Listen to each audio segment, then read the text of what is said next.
From the Opepco Studios in Oklahoma City, this is a fantasy. I forgot the Hudiburg.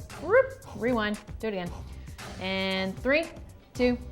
From the Opepco Studios in Oklahoma City, this is a Hudiburg fantasy football update. I'm Jenni Carlson here with Mike Baldwin. We are brought to you by Hudiburg. You can go to Hudiburg.com and buy your next new car during all the NFL action. All right, Mike, let's talk a little etiquette. Fantasy football, who knew? It has etiquette, but it does have some etiquette. We need our little pinkies out and drink with our little teacups today. I don't know, but one of the biggest problems in fantasy leagues is your team's not playing well. You basically put it on the shelf. You don't care about it. Well, guess what? You may be playing a guy in first, second, third place, and other people are counting on you to pull the upset just like they do in real football. Just go in and fill out your lineup. It takes only 2 minutes, and if you're watching this, you're probably not one of those guys. You're one of those people that really love fantasy football. You're going to play it no matter what your record is. Encourage people in your leagues to make it competitive. We had a couple of teams last week in the office league. They didn't have a kicker. They didn't have a defense. They didn't bother to go out on their bye week and go get somebody. Guess what? That may have made them difference in that matchup, and it affects the standings a little bit.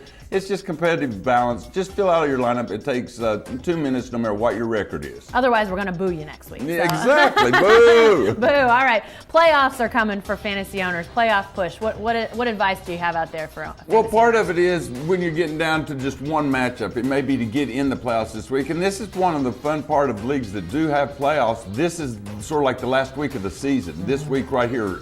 And so a lot of teams, this is the matchup you've got to win. If you're playing like the Seattle defense or the San Francisco defense or the Chiefs, or maybe there's even a few like the Rams that have been playing pretty well, you may have a little pause, like he's a pretty good player, but this week I don't know how good he'll be. Do it a week-to-week thing more than a season long. You're going to have hits and misses. This is just a one-week thing, so treat it as such if you're trying to get in the playoffs, and then, of course, next week the playoffs begin in fantasy. Right. As leagues are sort of winding down towards playoffs, keeper leagues are sort of, people are starting to think, who do I keep, who do I cut?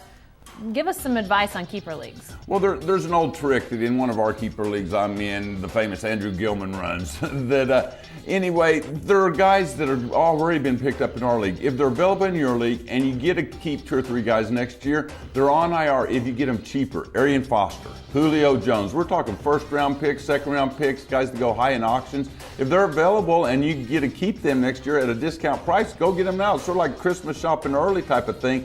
If you can go get them, go get them. There's other guys, Randall Cobb, Doug Martin, even Sam Bradford. You might even take a shot on him if you want to go with a second-tier quarterback next year and build around running backs and wide receivers. You might be able to go get him for like 1 unit or get him cheap and build around him next year if you believe in him. So there are guys out there on IR in a keeper league you might go grab and just fill one of your empty spots, knowing the next year when August, September rolls on, I forgot about him. That's good, I got him. Way to go, me. All right, next week, look ahead. What are we going to do?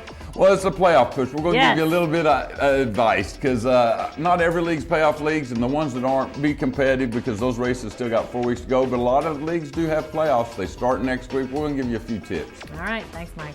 Sure to stay with the best coverage team anywhere at newsok.com and every day in the Oklahoman.